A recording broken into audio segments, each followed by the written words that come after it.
Welcome to crackers guys. My name is Alok Acharya और आज हम थोड़ा डिस्कस करेंगे प्रिपरेशन के ऊपर कि अगर हम गेट का या ईएससी का प्रिपरेशन कर रहे हैं तो कौन से क्वेश्चंस प्रैक्टिस करने चाहिए, कौन सा मेथोडोलॉजी से जाना चाहिए। ये बहुत ही इंपॉर्टेंट है। बच्चे क्या करते हैं, कॉन्सेप्ट और सिलेबस कवर के चक्कर में पूरा सिलेबस पढ़ लेंगे और याद कुछ नहीं होगा, पूरा सिलेबस पढ़ लिया, प्रैक्टिस कुछ भी नहीं है और जाके एग्जाम में पूरा हैंग आउट। तो वैसा नहीं करना है। बच्चे हैं 6 से 7 सब्जेक्ट भी अच्छे से कवर करके अच्छी से अच्छी रैंक आ जाएगी। तो आइए देखते हैं क्या क्या करना चाहिए हमें, कौन सा चीज प्रैक्टिस करना चाहिए। तो पहला चीज तो क्या प्रैक्टिस करना चाहिए, अगर आपके पास किसी का भी डीपीपी है, अगर आप किसी में ज्वाइन हो, डीपीपी है, प्रॉब्लम सॉल्विंग क्वेश्चंस कुछ है, तो आप उसे पहले कर सकते हो। लेकिन हमेशा प्रायोरिटी रखिए गेट के पीवाईक्यूज, गेट के पीवाईक्यूज, वो भी कितने, लास्ट 20 इयर्स के।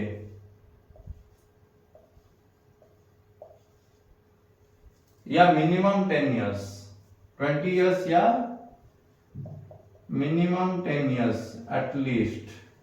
ठीक है, गेट के पीवाईक्यूज को फर्स्ट प्रायोरिटी देना है, मिनिमम 10 इयर्स। क्योंकि जो भी गेट पूछेगा, डीपीपी हो या जो भी हो, गेट का एक स्टैंडर्ड है, उसके पीवाईक्यूज बहुत अच्छे होते हैं और उसी में ही आपका सारा कॉन्सेप्ट क्लियर हो जाएगा। इतना कॉन्सेप्चुअल बेसिक आपका स्ट्रांग हो जाएगा। आप देखना, गेट का पीवाईक्यूज पहला।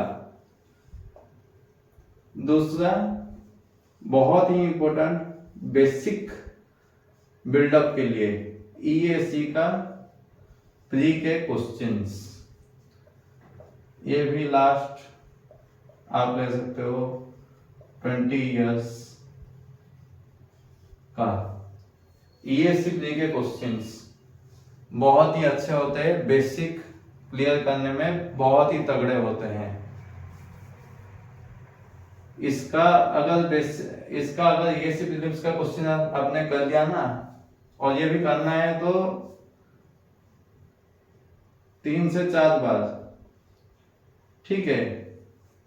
अगर ये कर लिया तो गेट के पीवाईक्यू भी आप आसानी से कर ले जाओगे, क्योंकि इससे ही 2 से 3 कॉन्सेप्ट मिला के गेट में आ जाता है। तो गेट का पीवाईक्यू करो या पहले ईएससी प्रीलिम्स का पीवाईक्यू करो, दोनों में से एक करना ही करना है। बेसिक फाउंडेशन क्लियर हो जाएगा इससे, बेसिक पूरा बेसिक आपका क्लियर हो जाता है। फिर गेट के पीवाईक्यूज में आपका कॉन्सेप्चुअल बिल्डिंग, जो भी आपने यहां से कॉन्सेप्ट सीखा है आप इसमें अप्लाई करके और अच्छे से उसको प्रैक्टिस कर सकते हैं। फिर थर्ड, अगर टाइम मिला, ईएससी मेंस के क्वेश्चंस, ये भी कोई लास्ट 10 इयर्स के आप कर ले जाओ। वरना, और सबसे इंपॉर्टेंट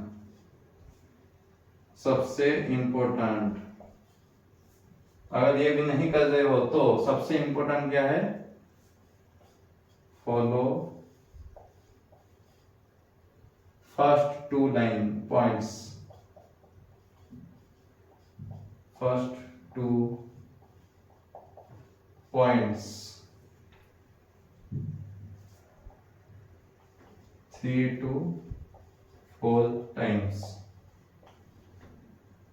ठीक है, मतलब ये और ये, अगर ये सीमेंस के भी नहीं कर रहे हो तो इन्हीं दोनों को आपको 3 से 4 बार करना है, 3 से 4 बार। तब जाके आपका प्रॉब्लम सॉल्विंग एबिलिटी, हाथ की सफाई जो बोलते हैं, वो सब आएगा। 3 से 4 बार ये दोनों को करने से स्पीड और एक्यूरेसी दोनों मेंटेन होगी। तो ये था आपका बेसिक, जो भी प्रिपरेशन का, जो प्रैक्टिस का, सब पूछते हैं कि कोई बोलता है कि सिर्फ डीपीपी करेंगे, डीपीपी करो, लेकिन ये पीवाईक्यूज बहुत ही इंपॉर्टेंट होता है। गेट के पीवाईक्यू, ईएससी प्रीलिम्स के पीवाईक्यू बहुत ही ज्यादा इंपॉर्टेंट है आपका प्रिपरेशन के पॉइंट ऑफ व्यू से। और ऐसा भी नहीं है कि मतलब सपोज एक सवाल नहीं आया तो वहां पे जाके सॉल्यूशन देख लेना है, वो नहीं करना है। आपको फिर से जाके कॉन्सेप्ट पे पढ़ना है। पहला तो कॉन्सेप्ट हुई,